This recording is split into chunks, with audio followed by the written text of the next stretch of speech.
Hey, ScytherGreen here from Server 73. Welcome back to Skill School, Episode 6. Today we're looking at Dominate, an elite passive skill that shows up early, boosts your damage, and sounds like it should be a core part of any physical march. But names can be misleading, and not everything that claims to dominate actually does. Is it underrated, overhyped, or just doing its job quietly in the background?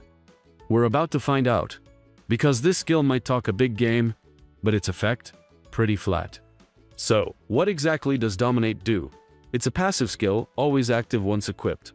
No triggers, no cooldowns, no conditions, just a flat bonus that kicks in immediately. Dominate increases your Immortals' physical attack by a fixed amount.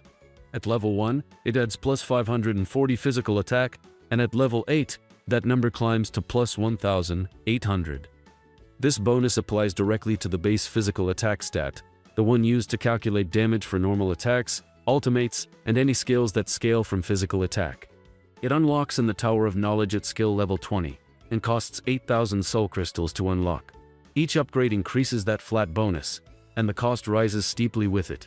If you take it all the way to level 8, the total cost comes to 122,720 soul crystals. I'll put the full upgrade path on screen so you can see exactly how it scales. One thing to note, Dominate has a position limit. It can only be equipped by attack and range type Immortals. That means defense, support, and magic types won't even see it listed in their skill slots. In the early stages of the game, Dominate gives you a straightforward way to increase your damage output. It works in any mode where physical attack matters, from gnome raids and boss fights to Mysterium and Well of Time progression. That's the core of the skill, a flat physical attack bonus, applied passively, and available to any Immortal classified as attack or range. Alright, so now that we've covered what Dominate actually does, let's talk about who it's good for. If you're still early in the game and building out your lineup, the easiest way to think about it is this. Dominate helps Immortals who deal physical damage, and especially those who get a lot of value from high base stats. That means it works best on your main damage dealers, the ones whose ultimate skills or auto attacks actually scale from physical attack. Take Harold for example. His ultimate is just one big hit, a massive AoE burst that shares damage across the front. That hit is calculated directly off his physical attack stats, so if you slap Dominate on him, it makes that hit hurt more. Simple as that. No weird conditions or stacking mechanics, just more damage. Instantly. Now compare that to someone like Gilgamesh. He works a bit differently. His ultimate deals damage over time, ticking every few seconds. Every single one of those hits scales from physical attack. So while Harold hits the front line exclusively while reducing their physical defense, Gilgamesh is hitting team-wide, benefiting off of it as well as applying his own damage over time, and Dominate boosts all of it quietly in the background. And then there's Atalanta.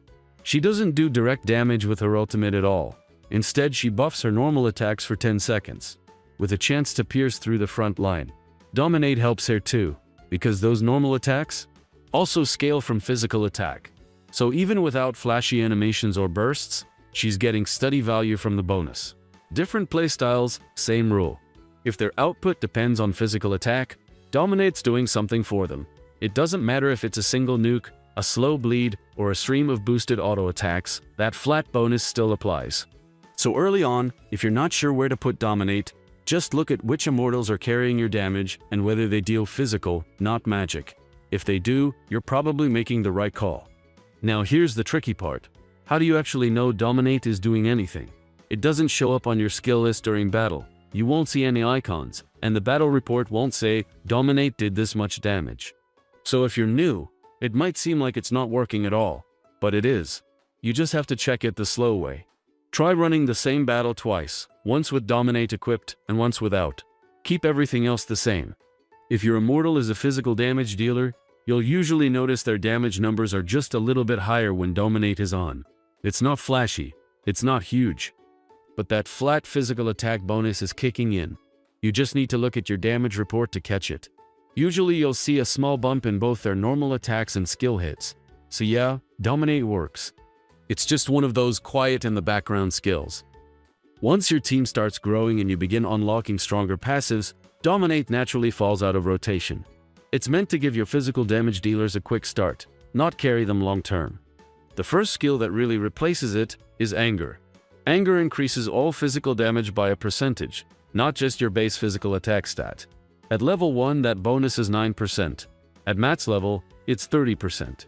And unlike Dominate, which just adds a flat number, Anger scales with everything. Your gear, your tower upgrades, your buffs, all of it gets multiplied. The stronger your account gets, the more value you get from Anger. It also works on any Immortal, regardless of position. If they deal physical damage, Anger boosts it, whether that's from skills, normal attacks, or damage over time effects. Dominate, by comparison, only applies to attack and range types, and doesn't interact with anything that scales outside base stats. That's the core difference. Dominate is static. Anger grows. Now if you're free to play, this matters even more. Soul crystals are limited, and Dominate is not a good long-term investment. It unlocks early, at level 20, and it's fine to equip for a quick power bump. But upgrading it past level 1, maybe 2 at most, isn't worth it. You're better off saving those soul crystals for stronger skills that hold value into Conquest. When you hit level 27 and unlock Anger, that's when the swap should happen. Strip off Dominate, build Anger instead, and let your damage scale with your account. So where does Dominate actually sit, if we're being honest? It's an F-tier skill, and I don't say that to be dramatic, it's just a reality of how it performs compared to everything else in its rarity tier. Dominate gives you a flat bonus to physical attack. That's helpful when you're just starting out, when your gear is weak, your tower isn't leveled, and you're just trying to get through early PvE. But that bonus never scales. It doesn't benefit from buffs, it doesn't grow with your march, and it doesn't interact with other passives in any meaningful way.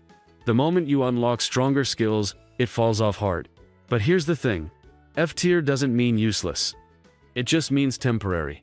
It means you can use this right now, but don't invest in it. Equip it early, get the boost, and then let it go. Dominate is filler. That's its whole role.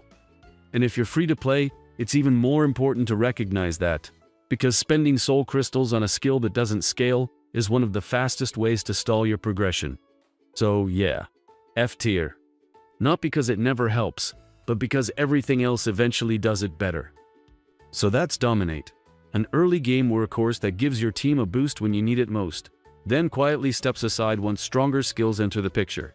If you're just starting out, it'll do its job. But don't let the name fool you. Dominate isn't meant to lead the charge forever.